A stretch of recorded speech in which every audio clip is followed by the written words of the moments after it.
கேள்வி ஒன்றாக இருந்தாலும் பதில் எப்படியா இருக்கும், ஆளுக்கு ஏற்ற மாதிரி மாறுபடும். நேரில் வந்துட்டால் என்ன பண்ணிடலாம், எல்லா கேள்வியும் கேட்டு தெளிவாக. அதுக்கு தான் சத் சங்கம். என்னுடைய நோக்கம் எல்லாம் மனிதர்கள் எல்லாம் மகிழ்ச்சியாக இருக்கணும், அவ்வளோதான். தேவை எப்படி தெரிஞ்சுக்கிறது? தேவையில்லை, நீங்கள் தெரிஞ்சுக்க தேவையில்லைங்க. நான் கொண்டாட்டமாக வாழணும்னு நினச்சிட்டிங்கன்னா தேவையெல்லாம் தானாக தெரியும். நான் நல்லா தூங்கலை, காரணம் என்னான்னு கேட்டிங்கன்னா அதான் தேவை. என்ன தேவை அப்படின்னா, தூக்க மாத்திரை தேவையில்லை, ஆரோக்கியமான சூழ்நிலை இல்லை, பக்கத்தில் வெறுப்பேற்றுற மனைவி இல்லை, பக்கத்தில் வெறுப்பேற்றுற கணவன் இல்லை, வெறுப்பேற்றுற பிள்ளைங்க இருக்குது, அதனால் உனக்கு தூக்கம் வரல. ஒரு ரூம் தான் இருக்குது, டிவி போட்டு பார்த்துன்னுக்குறாங்க, அதனால் தூக்கம் வரல. புரியுதா இதெல்லாம்? அப்போ தூக்கம் ஏன் வரல? ஒன்று இம்சை பத்துறவங்க இருக்கிறாங்க, இல்லை அவங்க சுதந்திரமாக கொண்டாடுறாங்க, உன்னாலும் முடியல. உனக்கு ஒரு தனி அறை இல்லை, நீ தனியாக போட்டு. அப்போ என்ன உன் தேவை? நீ தனியாக படுத்து தூங்கிறதுக்கு ஒரு வீடு வேணும், இதுதான் உன் தேவை. தேவை தெரிஞ்சுக்கிறதுக்கு நான் இதுதான்.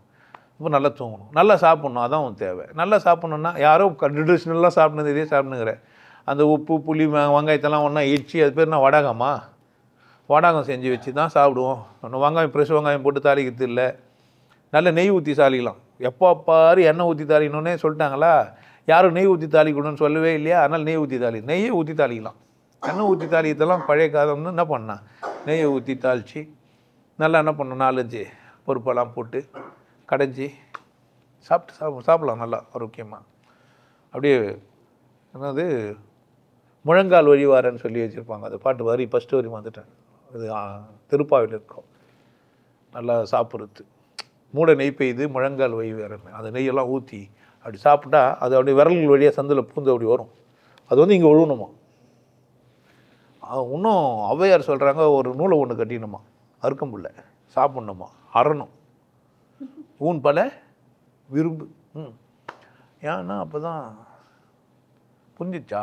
அப்போ நான் இது நல்லா சாப்பிட்ணுன்னா அதான் என் தேவை. அப்போ அதுக்காக என்ன பண்ணுவேன், நான் சம்பாதிப்பேன், திருப்தியாருடைய தேவை போய் நிறைவேற்றுவேன்.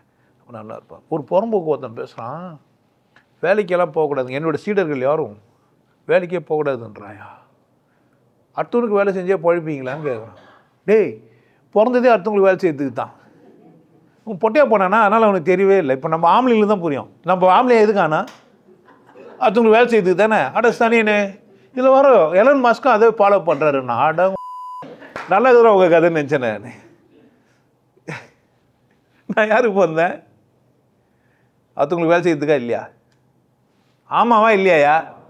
இதெல்லாம் சேர்ந்து எங்கள் அடுத்தவங்க வேலை செய்ய மாட்டிங்களா சார்? நாங்கள் யாருக்கும் வேலை செய்ய மாட்டோம் சொல்லுவியா? வேலைக்காரனாக இருக்கணும்ல. என்னத்தை பண்ணுறது, இது ஒரு லாஜிக்காக பேசிக்கிறோம் ரொம்ப நேரமா. இதை வர கேட்டுனுக்கிறானுங்க. அடங்கிற எவனுக்கு மாடா அறிவு இருக்காதுன்னு நினச்சேன் நான். அவன் எங்கேயோ தீவில் உட்காந்து பேசிக்கிறான். நீ வந்து யாருக்கும் அடிமையாக வேலை செய்யலைன்னா சொந்த வீடு கட்டிப்பேன், சொந்த நாடியே உருவாக்கிடுவேன்றான். திமிர் தான் அது இல்லை. வேலை செய்யம்மா வந்து பேசுறது என்னத்தான், எனக்கு வேலைக்காரன் அவன், நான் சிந்திக்க முடியாதெல்லாம் அவன் சிந்திச்சு பேசிக்கிறான்னா யார் அவன்? வேலை அடுத்தவங்க வேலை செய்யலாம், பேசுறது யாருக்கு தான்? நான் யாருக்கு பேசிக்கிறேன்? உங்களுக்காக தானே. வேலை இல்லையா இது? அடுத்தவங்களாக பேசுகிறேன், எனக்கே பேசிக்கிறேன். எனக்கே பேசினா வீட்டில் உட்காந்து பேசிக்கலாம் தானே. உட்காந்து நானே பேசினுக்கலாம். எல்லாருமே எதுக்கு தான் வாழ்ந்துங்கிறான், அடுத்தவங்களுக்கு தான். அப்போ அடுத்தவங்களுக்கு வாழணும்னு புரிஞ்சிச்சேன்னா தேவை அதிகமாக்கிப்பேன். தேவை என்னன்னா, அப்போ நான் அடுத்தவனுக்காக பிறந்துக்கிறேன், நான் தூங்கணும், நான் சாப்பிடணும், நான் ஆரோக்கியமாக இருக்கணும். அடுத்தவங்களும் என்ன பண்ணேன், நான் திருப்தி பற்றணும்னு நினச்சிட்டியா? நான் எவ்வளோ வாழலாம், எவ்வளோ சம்பாதிக்கலாம், எல்லையே கிடையாது. எவ்வளோ வேணால் சம்பாதிக்கலாம், வசதியாக இல்லை. சரியா? தேவை என்ன, வசதியாக இருக்குது தான். அப்படியே இல்லைன்னா கூட நீங்கள் வரும்போதெல்லாம் எனக்கு 10,000 20,000 கொடுங்களேன், அது ஒரு தேவையாக்கிங்க. வாரம் வாரம் வந்துடுங்க, என்ன சொல்கிறது, அது ஒரு தேவையாக்கிங்க. தேவையாக இல்லை, நிறைய தேவைங்க இருக்குது, நான் சொல்கிறது. அப்போ தேவைன்றது ஒன்று, நான் என்ன பண்ணிக்கலாம், உற்பத்தியும் பண்ணிக்கலாம். எதுவும் தேவையில்லைன்னு பாறை போய் தேற மாதிரி உட்காந்துக்கலாம். ஏன்னா ஒரு நல்ல பாறையை பார்த்து தேற மாதிரி உட்காந்துன்னு வச்சுக்க, அவள் தான் ஒன்றுமே இல்லை, அப்படியே உட்காந்துட்டு ஓட்டினா அப்படி சாக வேண்டியது தான். ஒரு பிரிவு அப்படி தான் எனக்கு முடிஞ்சிச்சு. அப்படிலாம் உட்காரக்கூடாது, புரியுதா? வீணாக போய்டுவோம். தேருக்கு வேலை செய்ய தான் வந்துடும். நமக்கு புரியணும், நமக்கு புரிஞ்ச ஒன்றத்துக்கு கொடுக்கணும், நமக்கு திறமையை வளர்த்துக்கணும், நம்ம திறமையை கொண்டு போய் தேர வாழ வைக்கணும். ஒருத்தர் கம்பெனி நடத்துறாருன்னா 4 பேர் வாழ வைக்கிறதுக்கு தானே, நம்ம போய் வேலை செய்யணும்னா நம்ம வாழ்கிறதுக்கு தானே. அப்போது அவருக்கெல்லாம் வேலை செஞ்சுருந்தா நீ எப்போ முன்னேறுவேன்னு கேட்குறான். என்ன கதை இதெல்லாம்? அவர் யாருக்கு தான் வேலை செஞ்சுக்கிறாரு, அவருக்கு வேலை செஞ்சுக்கிறாரு. இந்த மாதிரி லூசுங்க அரக்கருக்கு தான் ரொம்ப பேசுவாங்க. நீங்கள் தான் கவனமாக புரிஞ்சுக்கணும். நம்ம எதுக்கு தான் போந்தோம், அடுத்தவங்களுக்கு உதவுறதுக்கு தான். உங்கள் வாழ்க்கையில் தெரிஞ்சோ தெரியாமலோ நீங்கள் அடுத்தவங்களுக்கு உதவி தாங்கிறீங்க. உதவாமலாம் இருக்க முடியவே முடியாது. சாப்பிட்டு பேண்டவே என்ன தான் பண்ணுக்கிறீங்க நீங்கள்? அடுத்தவனுக்கு உதவுறீங்க. ஏன்? ஒரு அரிசியை சாப்பிட்டா ப்ரொமோஷன் ஆகுது, ஒரு ஆடை சாப்பிட்டா ப்ரொமோஷன் ஆகுது, ஒரு மாடை சாப்பிட்டா ப்ரொமோஷன் ஆகுது. அது என்னவா?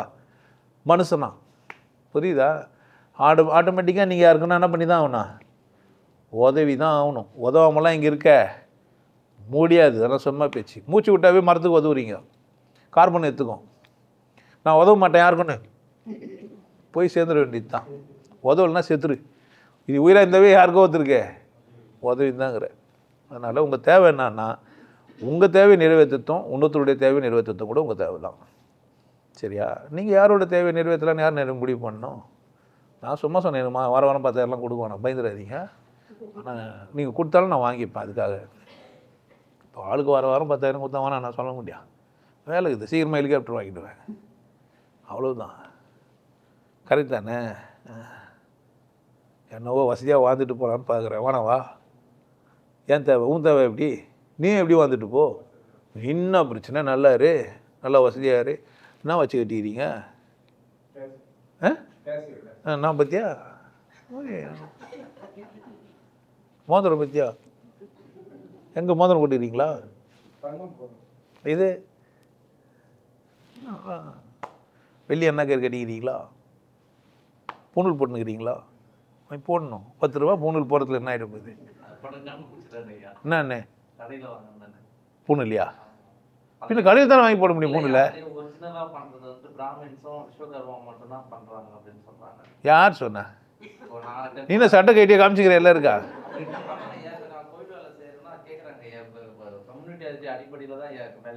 அப்படிலாம் கிடையாது. திறமைன்னு தான் இருக்குது. எவன் சொன்னான்? அதெல்லாம் பொய் சொல்லுங்கிறானுங்க. அதெல்லாம் அந்த காலம். என்ன வேலை செய்கிற? நல்ல சிலை செஞ்சு பாரு, யார் வானானோ? என்னை செலவு செஞ்சுட்டு சொல்ல வானான்றோன்னே. அதெல்லாம் சும்மா நான் ஒத்துக்க மாட்டேன், பொய். அதெல்லாம் நல்ல டீ போட்டால் அவனை குடியாமல் இருப்பானே. நஷ்டம் அவனுக்கு. உனக்கா? நல்ல சிலை வாங்கல நஷ்டம் இருக்கே அவனுக்கு. பிரச்சனை உங்ககிட்ட, அவங்ககிட்ட இல்லவே இல்லை. நீ நல்ல சிலை பார்த்தா கவர்ற மாதிரி 2 முளை பெருசாக ஆக்கி கூரை ஆக்கி பல்ல தீர மாதிரி வச்சு ஒரு பொம்மை விற்று பாரு, யாவும் வாங்கலை, நான் பார்த்துட்றேன் சொல்ல. நீ அவன் தான் ஜாதியானா இரு.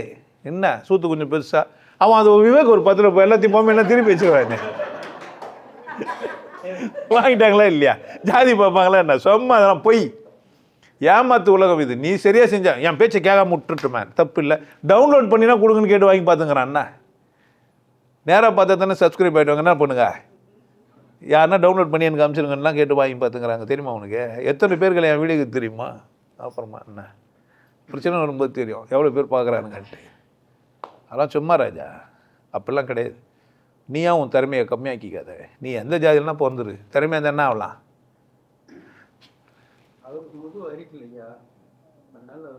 அதெல்லாம் கிடையாது அவருக்கு, அப்படி பிரச்சனை இல்லை. நீங்கள் நல்ல சிலை செய்யலை, அவ்வளோதான். என்ன கேட்டாக்கா நீ ஏதோ ட்ரெடிஷ்னலாக ஏதோ சிலை மட்டும் செஞ்சுக்கிற போல், தெரிஞ்ச சிலை நாள் மட்டும் செஞ்சுக்கிற.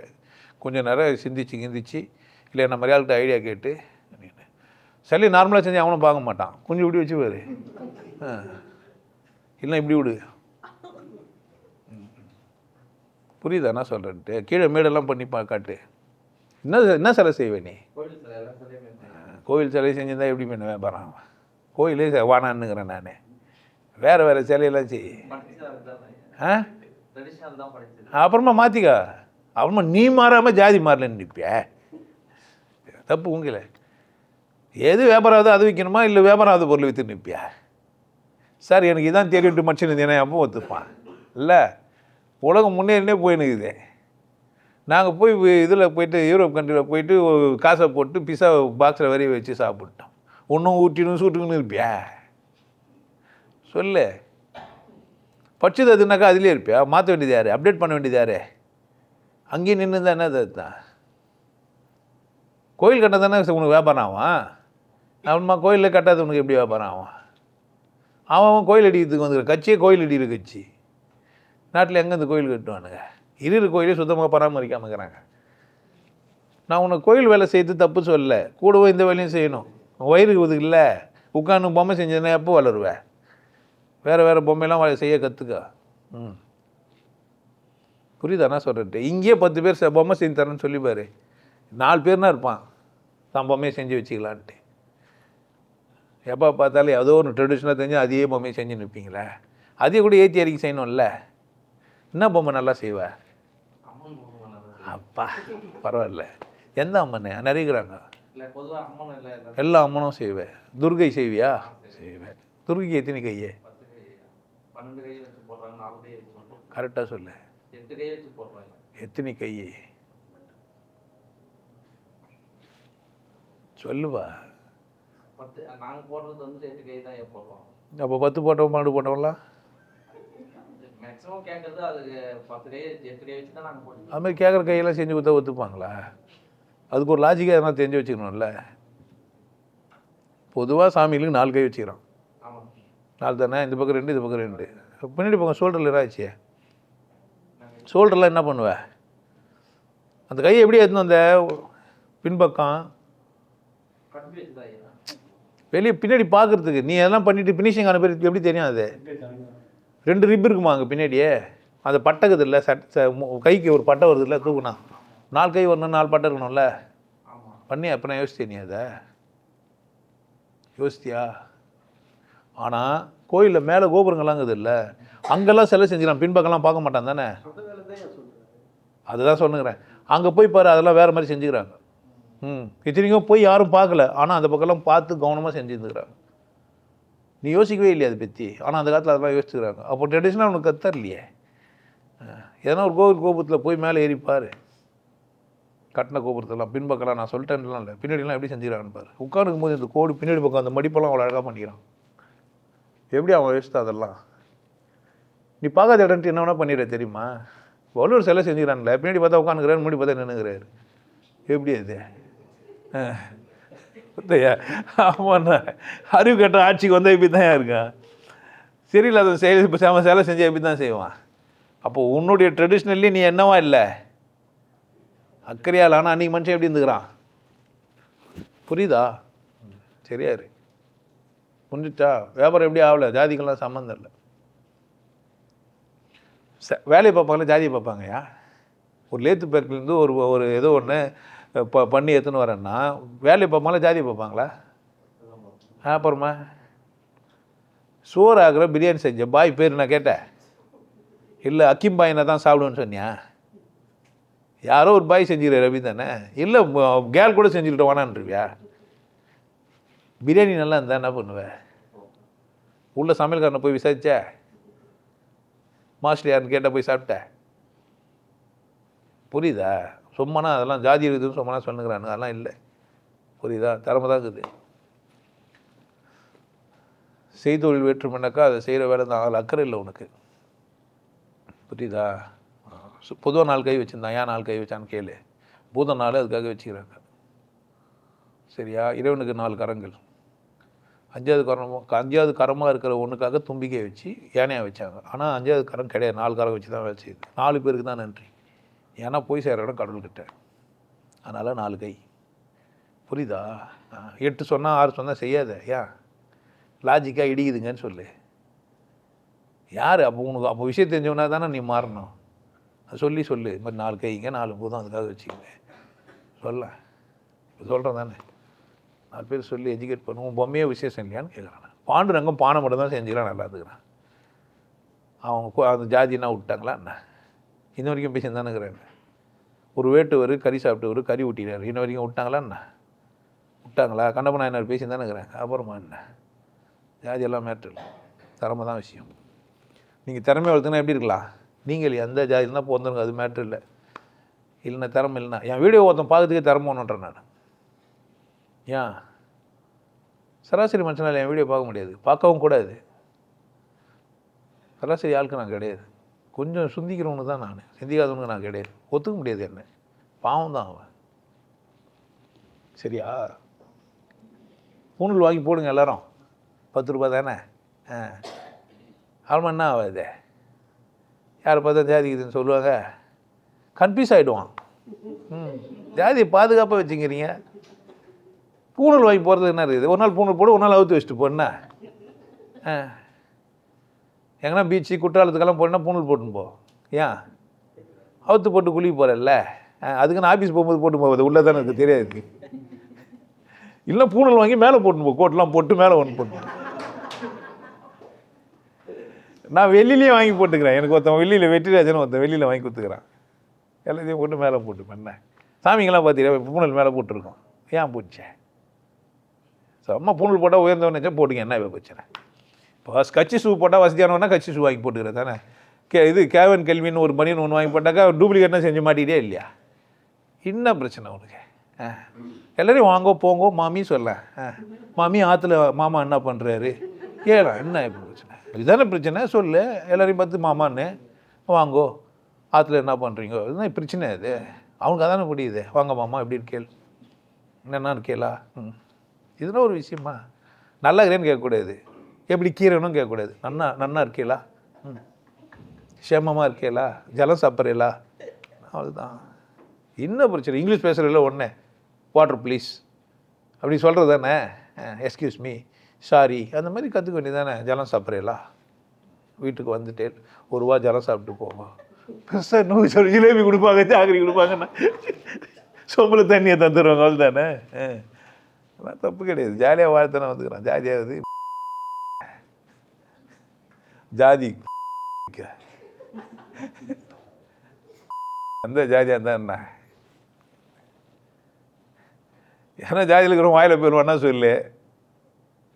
சார் நாங்களாம் இந்த ஜாதி நாங்கள் வாயில் போயிடுவோம் சொல்லு. ஜாதி சங்க தலைவர்கள்லாம் இருக்கிற வரைக்கும் ஜாதி ஒழியாதியா? அவனுக்கு ஒழிக்க மாட்டாங்க. நம்ம தான் என்ன பண்ணா ஒழிச்சிக்கணும். புரியுதா? ஜாதி இல்லாத வாழ்கிறதுக்கு யார் கற்றுக்கணா? நாம தான். உங்களுக்கு எல்லாருக்கும் ஒரு விஷயம் சொல்கிறேன். ஆனந்த வாழ்வு அப்படின்ற ஒரு கோர்ஸ் யூடியூப்பில் போட்டு வச்சுக்கோங்க. Happy life course. நீங்கள் மெம்பர் ஆனீங்கன்னா ஆனந்த வாழ்வு கோர்ஸை நேரடியாக நீங்கள் யூடியூப்பில் பார்க்கலாம். ஃபேமிலியாக டிவியில் போட்டு என்ன பண்ணலாம், எல்லாரும் ஃபேமிலியாக போட்டு பார்க்கலாம். ஒருத்தர் தான் சப்ஸ்கிரைப் பண்ணீங்க, 5 பேர் 6 பேர் என்ன பண்ணலாம், நீங்கள் அதை பார்க்கலாம். வாய்ப்பு பயன்படுத்திக்க. நல்லா இருங்க, சிறப்பாக இருங்க, கொண்டாட்டமாக இருங்க. உங்களை நீங்கள் மதிப்பு மிகுந்தவராக மாற்றுறது உங்கள் கையில் தான் இருக்குது. நல்லா இருங்க. நான் ஒரு வாய்ப்பு என்னை பயன்படுத்திக்கலாம். நல்லது.